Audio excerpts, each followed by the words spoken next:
नमस्कार, आप सभी का स्वागत है और आप देख रहे हैं YouTube channel Remake AD path.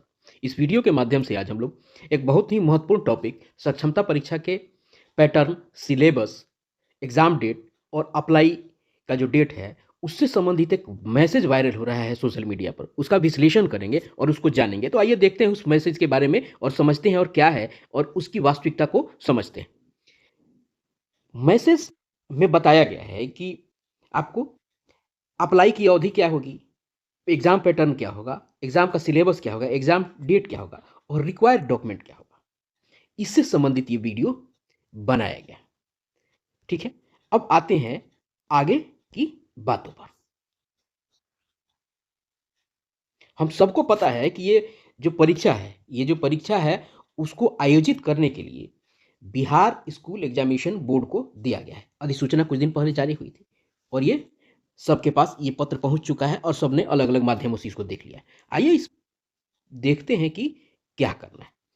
Exam pattern जो वायरल हो रहा है, जो मैसेज वायरल हो रहा है, उसमें बताया जा रहा है कि सक्षमता परीक्षा में जो प्रश्न होंगे, वो एमसीक्यूज़ मोड में होंगे। एमसीक्यूज़ का मतलब होता है मल्टी चॉइस क्वेश्चन, यानी एक प्रश्न के 4 विकल्प होंगे, 5 विकल्प हो सकते हैं। 4 ही विकल्प होने की पूरी संभावना है। 90% चांस है कि 4 ही प्रतिशत आपको उसके जो भी एग्ज़ाम होगा, उसमें ये 90% की उम्मीद है कि यही रहे। उसके बाद आते हैं, प्रश्नों की संख्या रहेगी वो 100 रहेगी, कुल प्राप्तांक भी 100 रहेगा, यानी एक प्रश्न पर 1 नंबर आपको मिलने की है और नेगेटिव मार्किंग नहीं रहेगी, बिल्कुल नहीं रहेगी।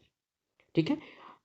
यह मैं अपना कोई ओपिनियन नहीं दे रहा हूँ, मैं उस मैसेज को बता रहा हूँ जो मैसेज वायरल हुआ है। इसमें अपना कोई ओपिनियन नहीं दे रहा हूँ और कुछ चीज़ों को बस आपको इंगित कर दूँगा कि इस मैसेज से क्या हमको निकल के आएगा। हमने यहाँ पैटर्न देखा, उसके बाद हमने यहाँ देखा कि सिलेबस की वो मैसेज वायरल जो है, ये चूँकि एक वायरल मैसेज है जो एक ऑनलाइन वेब पोर्टल है उसके माध्यम से ये बताया जा रहा है और उसके द्वारा यह एक कहा जा रहा है कि यह पैटर्न होगा और दावा किया जा रहा है उस ऑनलाइन वेब पोर्टल के माध्यम से। ये कहाँ से आ रहा है?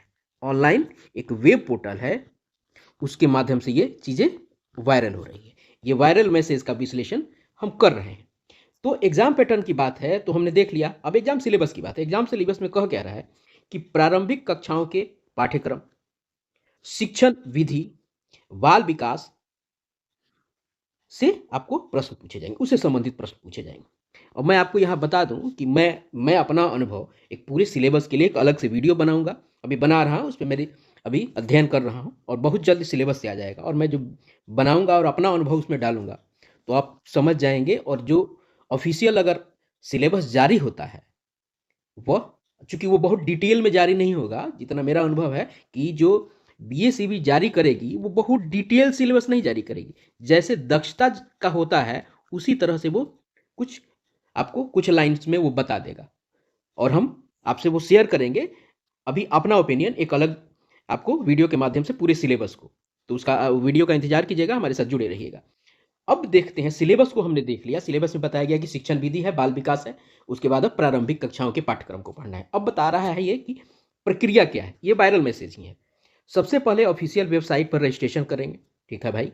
अंत में आवेदक अपना फोटो, हस्ताक्षर आदि विवरण को अंकित करेंगे। ये डॉक्यूमेंट में भी यही इसने बताया है, फोटो और हस्ताक्षर। लेकिन मैं आपको बताऊं, इससे अलग बहुत सारी चीज़ों की जानकारी आपको मैं अपने वीडियो में इसको दूंगा। मैं इस वीडियो को पूरी तरह से इस वायरल मैसेज को समर्पित किया है और मैं आपको जो बताऊंगा वो चीज़ें होंगी। मैं आपसे यह जरूर यहाँ संकेत कर दूंगा कि आप सभी जो है ई शिक्षा कोष है, ई शिक्षा कोष पर अपना परमानेंट आईडी जो है, परमानेंट आईडी जरूर प्राप्त कर लें, वो काम आने वाला है। ठीक है, चलिए आइए बात करते हैं। कई कई जगह कास्ट, इनकम, रेसिडेंस इत्यादि की बात हो रही है। मैं आपको ये बता दूं, ये डिपार्टमेंटल एग्जाम है और सरकार के पास आपकी सारी टेस्टिमोनियल्स हैं। आप किस कास्ट में हैं, किस रिजर्वेशन में हैं, वो टेस्टिमोनियल्स उसके पास है। आपको बस अपना इंफॉर्मेशन वहाँ इनपुट करना होगा और और क्या रिक्वायरमेंट डॉक्यूमेंट्स होंगी उससे हम आगे बात करेंगे और बाद में उस पर एक पूरा डिटेल एक वीडियो में बात करेंगे। पहले हम इस वायरल मैसेज को समझते हैं। अब देखते हैं कि इन्होंने जो बताया है, आप ये इस देख के वीडियो के स्किप मत कीजिएगा। इसका मैंने आगे साक्ष्य रखा है कि क्या यह प्रमाणिक है या नहीं है। कुछ सारी डिटेल और जितने भी जिस महीने में ये दावा कर रहे हैं कि परीक्षा होगा, उससे उस महीने में बीएसीबी की और नॉर्मल एंगेजमेंट क्या है उस महीने में, वो हम देखेंगे, तब इस दावा पुष्ट हो पाएगा या नहीं। आइए देखते हैं। इन्होंने कहा है कि ऑनलाइन फॉर्म भरने की प्रक्रिया जनवरी के अंतिम सप्ताह में होगी। कब? इसी महीने के अंतिम सप्ताह में, लास्ट वीक में। ये कह रहे हैं कि आपको लास्ट वीक में होगा, इसी महीने के, या फरवरी के प्रथम सप्ताह तक। सर आपसे ये लास्ट वीक ऑफ जैन या फर्स्ट वीक ऑफ फेब, ये यही कह रहे हैं। उसके बाद ये कह क्या रहे हैं? यह कह रहे हैं कि आपको सक्षमता परीक्षा का आयोजन फरवरी के अंतिम सप्ताह में संभावित है। ये भी संभावना की बात कह रहे हैं, फरवरी के अंतिम सप्ताह में। अब देखना यह है, देखिए हमारे पास बचता क्या है? हमारे पास बचता क्या है? जैन है, तो जनवरी में नहीं हो पाएगा। अब समय बचा नहीं है हमारे पास, इसलिए कि आवेदन कराना है, परीक्षा हो नहीं पाएगी। एक बचा हमारे पास फेब। अब फेब में ये दावा कर रहे हैं। उसके बाद है अप्रैल। अप्रैल में संभावना कम कम है। अप्रैल में संभावना कम है। क्यों कम है? फेब में क्यों? इस पर थोड़ा सा विश्वास कर सकते हैं। मार्च में भी संभावना नहीं है, या तो मई के बाद जाएगा, या देखते हैं आगे, देखते हैं, आइए देखते हैं कि आगे इन सब का पुष्टिकरण किस व्यवस्था से होता है। अब विचारणीय बात यह है कि बीएसीबी का जो परीक्षा कैलेंडर है इंटर का, वो 1 फरवरी से लेके 12 फरवरी तक का है। उसके बाद 10 यानी 10वीं का जो एग्जाम है वो 15 फरवरी से लेके 23 फरवरी तक है। इसमें कोई हम लोगों को कोई इसमें संदेह और संशय है नहीं। स्टेट का जो एग्जाम शेड्यूल्ड है, यह है आपको 1 मार्च से लेके 20 मार्च तक। उसी अलावा डीएलएड की जो प्रवेश परीक्षा है, ये डीएलएड की जो ये परीक्षा प्रवेश परीक्षा है, इससे संबंधित डीएलएड की जो परीक्षा है वह 6 मार्च से लेके आपको 12 मार्च से है। अब बचा 20 मार्च के बाद की बात। मार्च में 20 तक इंगेज्ड है बीएसीबी। अब बीएसीबी जब 20 मार्च तक इंगेज्ड है तो वो 20 मार्च के बाद ही परीक्षा कराएगी। मैं इसलिए कह रहा हूं कि मार्च में 20 के बाद परीक्षा नहीं कराई जा सकती। क्यों? आइए उसको देखते हैं।